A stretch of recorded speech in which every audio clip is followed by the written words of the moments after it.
เสาร์มื้อนี้เฮาก็สิยามมองกูเลยนะเพราะว่าเฮานอนป่าบนนี้ก็1มื้อกับ1คืนนะแต่บ่ฮู้สิมานหรือบ่ตอนเช้าแต่เช้ามื้อนี้นะได้ยินเสียงกระเล่นเสียงนกเสียงฮอกแล้วก็เสียงไก่ป่าโอ้ป่าคิดนี่คือว่าโอเคอยู่สัตว์ป่าก็พอได้อยู่แต่เฮาบ่มีของลิ้นก็เลย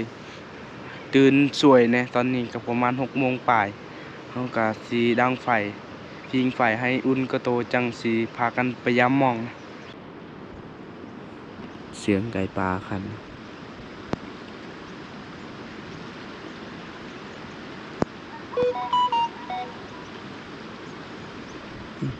ทันบนนี้โหลดเลยติดกับพวกมังไห้นี่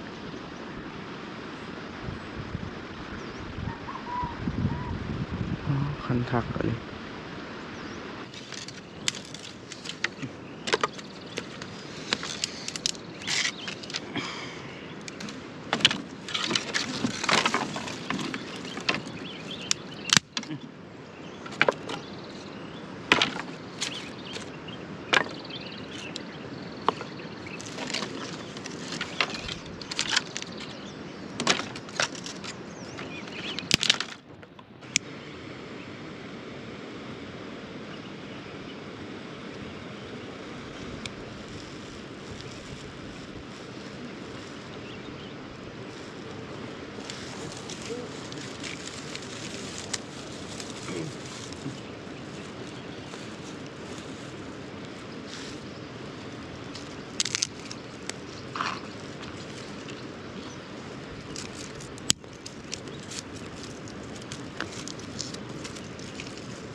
ทางลงมาหอดมองเลยพอดีหมู่เบาโจมมาส่งกินในรถนะก็เลยมายามมองกินปิงปลาตอนเช้าโอ้มานเลยติดซองโตเลยเนาะ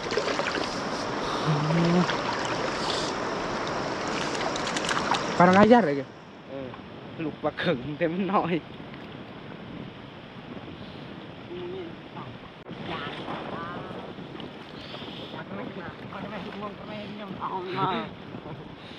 bố lò làm gì ạ?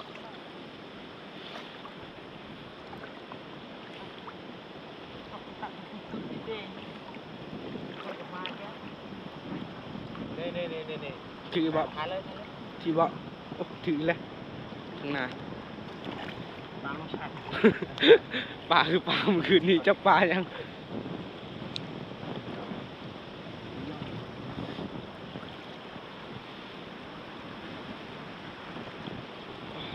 ถืออีหมานอยู่ได้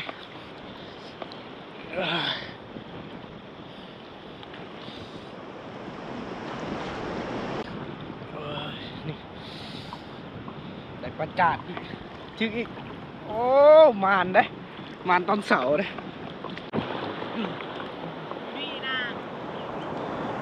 หมองไปหุ่นเบิดโอ้ถึงแล้วปรากฏ Aja ya teman-teman. เ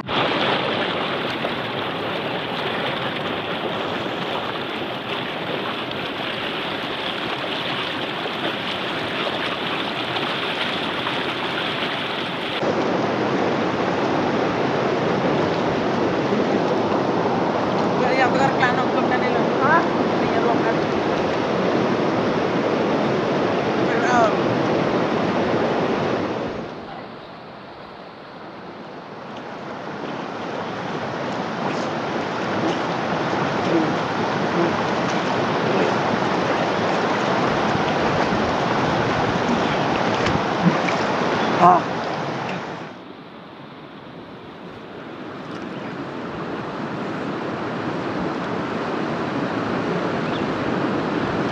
ดูตามเนาะ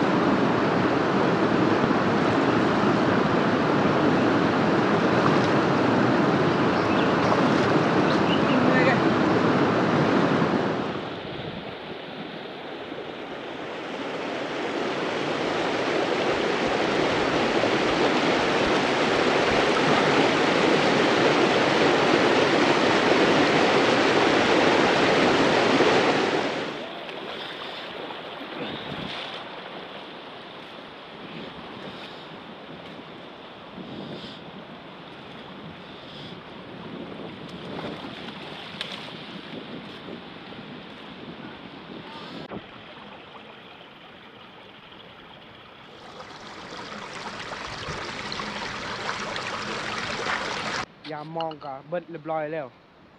มองสองด้านนะบ่พังเป็นคนยามแต่บ่พังบ่ได้ถ่ายนะเพราะว่าบ่โจมเพิ่นก็ค่าแปลงรถจักรกับหมู่บ่โจมนะก็เลยบ่พังยามคนเดียวแล้วบ่มีคนเป็นมือกองนะแต่ก็ถึกอยู่ได้มองสองด้านนะมีปลาลิ้นยาแล้วก็มีปลาเพียอีกเด้ปลาเพียเมื่อคืนนี้ก็ถึกเมื่อเช้านี้ก็ถึกนี่ปลาเพียแล้วก็มีปลานี่ปลาบุคำ2 ตัว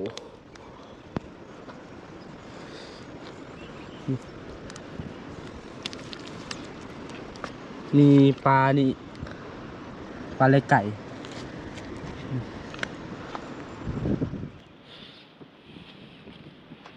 หรือว่าปลดปลาบ่เป็น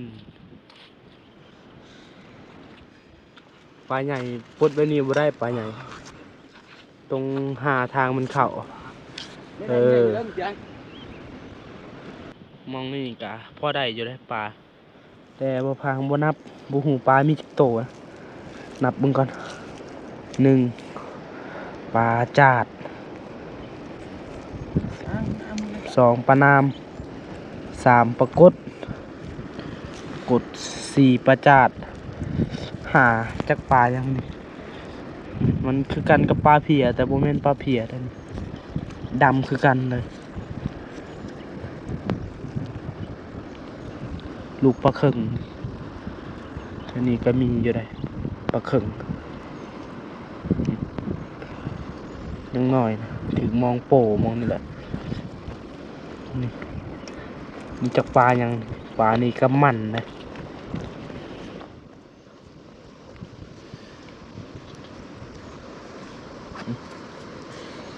ปลานี่ก็บ่ฮู้สื่อกันนะแต่มีหนามมันปักแซ่บซ้ำกับปลากดเลย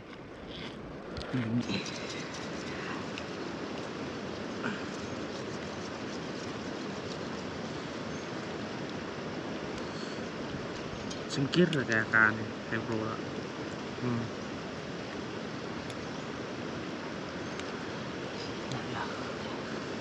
ผักตะกร้านี่คนเคยหากินนี่ตรงแบบนี้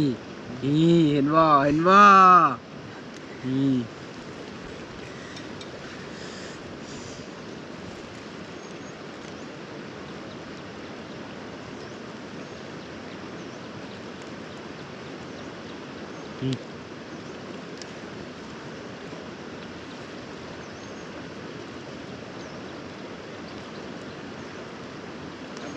นักกระโดด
จานกระจอน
ล้างป้าก็เรียบร้อยแล้ว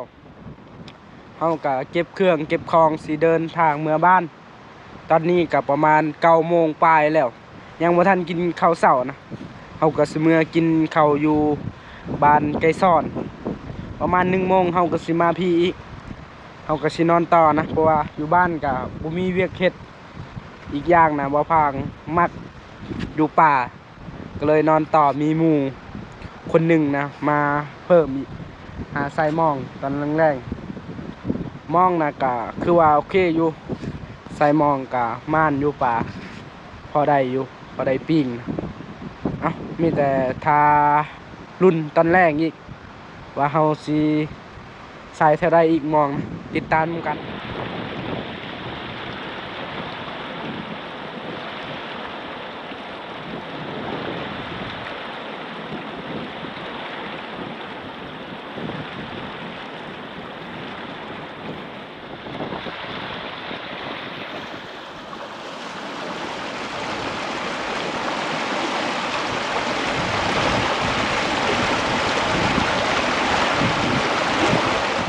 เมื่อเอาเครื่องมองก็ลายด่างอยู่เด้บนนี้ก็3ด่าง4 5 6 7ด่างแล้วก็เมื่อเอานี่นำสไนรถใหญ่นะเฮ็ดเหือบ่มีเสือสุสีดนี่แหละเฮ็ดเหือแถวนี้ก็บ่มีเหือมีแต่อยู่ลุ่มแหละเหือสาบานเก่งลินเฮาก็สิใส่มองแถวๆนี้แหละอยู่เทิงก็เห็นเขาเจ้าใส่มองคือกัน2คน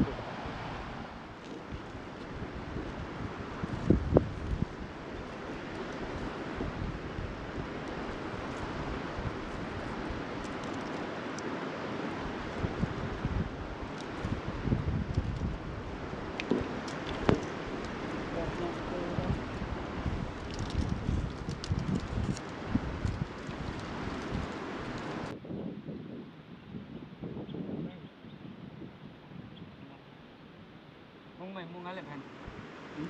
lại mong đi cây cái cây dạ vô cây cái này mong thức ớt trong hả mong thức ớt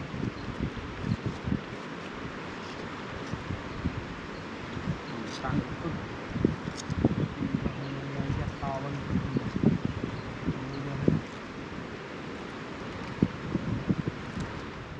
ไปไปนี่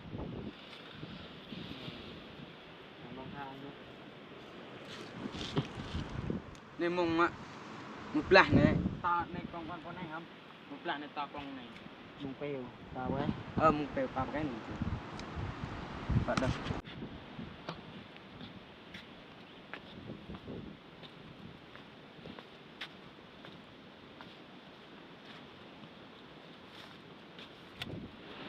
เริ่มแล้วบัดนี้ใส่มองหน่อยก่อนใส่แบบนี้สบายซ้ำใส่ในเหือเลยทีมงานเฮาชื่อเด็กเป็นปู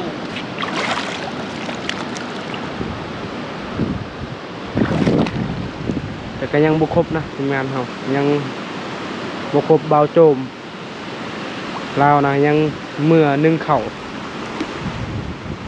เอามาก่อนยันบ่ทำใส่หมอง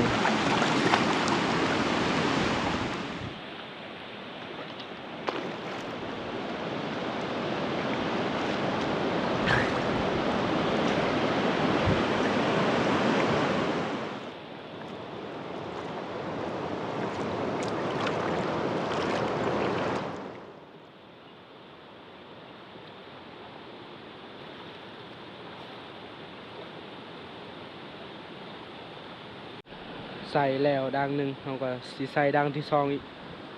ใส่มองจุ่มไปก่อนเบิดมองจุ่มสิใส่มองปิวอีกทันใส่ได้นะแล้วก็มีมองสี่มองสี่เป็นมองจุ่ม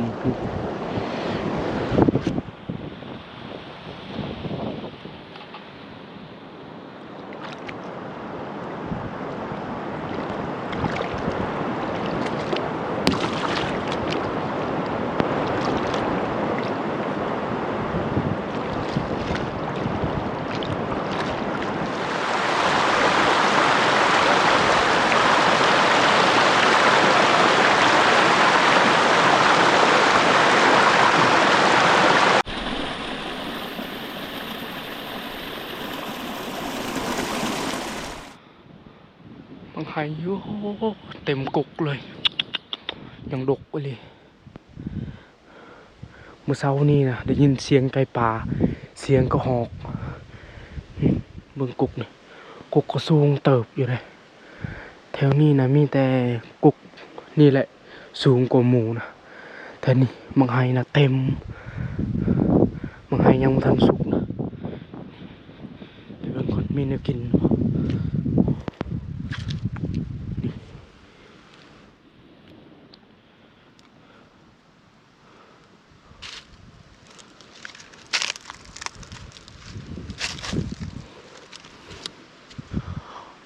สูงเติบอยู่ได้กุกนี่แต่ดักกระหอกดักไก่ป่านะนางดักบนนั้นคือว่าเรียบร้อยกระหอกมันขึ้นมากุกนี่ก็เต็มหมดเลยดกคักเลยมาพังใส่มองบนนี้ใส่มองแล้วพอดีแนมเห็นมังหันเมื่อวานนี้บนนี้แหละบ่อโจมกับบ่อพังใส่มองนี่ใส่มองเท่านี้บัดยามเทื่อแรกนะยังอยู่มองยามเทื่อที่สองเขาเจ้าน่ารักเลยแต่มื้อนี้เฮาก็ใส่อีกนี่เพราะว่ามั่นใจเลยหวยตัวนี้แปลเลยใส่มองกะเบิดเรียบร้อยแล้วมองกะประมาณ7ด่างหรือว่า8ด่างประมาณนี้แหละบ่พังกับบ่จื้อคือกันแต่มองใหญ่ก็ใส่เบิดเลยนะแต่กะมื้อนี้นะเฮามั่นใจประมาณ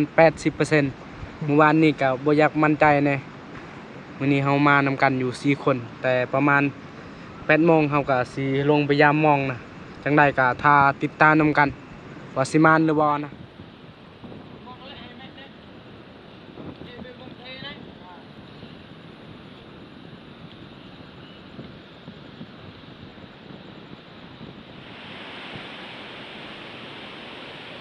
โอ้ถึกอยู่ได้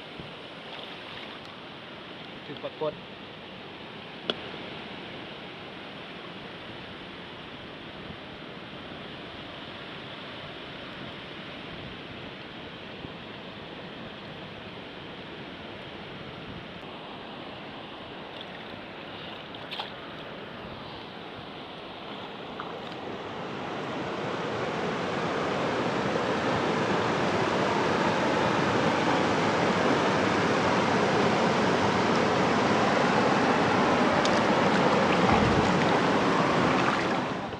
ถึกแล้ว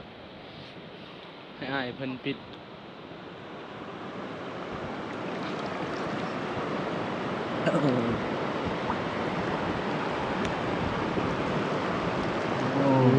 ไก่ มันคือกันกับปลาเพียแต่บ่แม่นเนาะได้2ตัวเลยลุ้น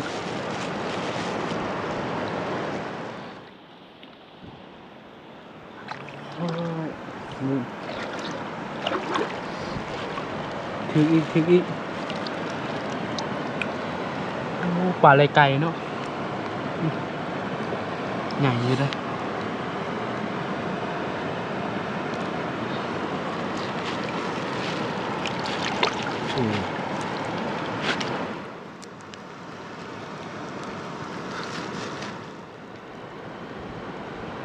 โอ้โอ้ลุ้นแล้วอย่าละ มักจินนักงามองไว้ ข้างหน้าก็ถึกอีกโอ้ถึกปลากดอีก ตาแดงแตก ปลาใหญ่นะปล่อยปลาน้อยนะเอา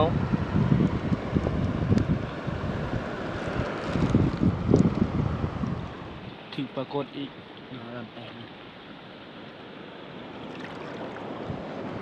ใส่กันแบบนี้หลดได้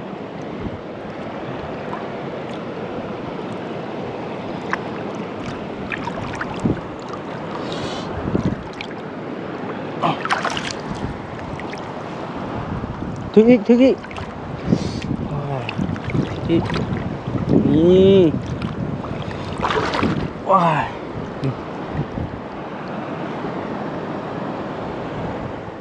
ยามมองดังชนิดนี้กันได้ปลาประมาณ5-6ตัวนี่แหละประมาณนี้แต่ว่าพานกันสิยามมองส่องมองบอลเจ้านะหลักขึ้นลุกพยายามมันนั่น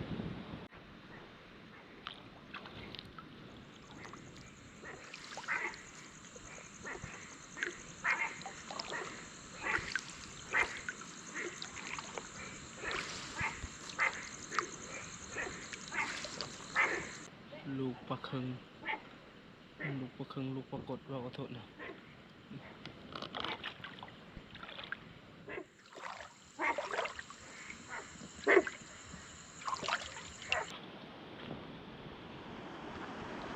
ให้อายพากันเฮ็ดกินบัดนี้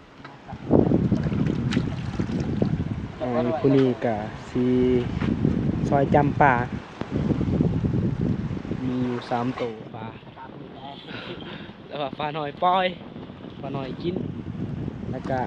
อันนั้นก็แกงปลากดนะปลากด3ตัวซอยจำ3ตัวพอดีได้6ตัวยามมองถึกแต่ด่างที่1ด่างที่2ที่3ก็บ่ถึกมองใหญ่ก็บ่ยาม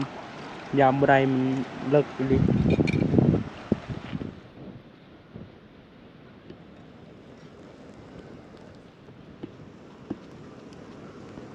มีมะนาวบัดนี้คัน chỗ bịa xong là sôi đờm kết về anh nưa khoai cáo mà đây mà kia mi đây ăn nưa còn มันขึ้นนี่ก็ยังเลย học ở đây để con không pin pin จะซอยแล้วก็ปิ้ง Nó chèn là một tay ra bên nó giờ nào nó can cho ken là chữ vịt ปัน อีกโคม ปันกินข้าวนะรอบดึก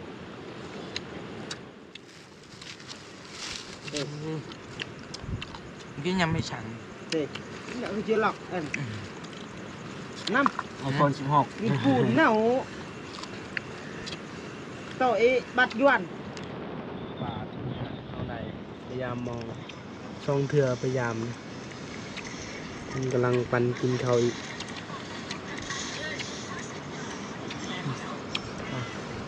ปรากฏก็มีปลาตองนอนกำลังมวนพอดีทีมงานมาหอด เพิ่นกระมานอยู่เลยได้ปลาประมาณ10ปลายโตนี่แหละ เอาสำหรับคลิปนี้กับผมมีอย่างไรก่อนอื่นก็ต้องขอบใจพ่อแม่พี่น้องติดตามและให้กำลังใจ คลิปหน้าพอกันไหมบ๊ายบาย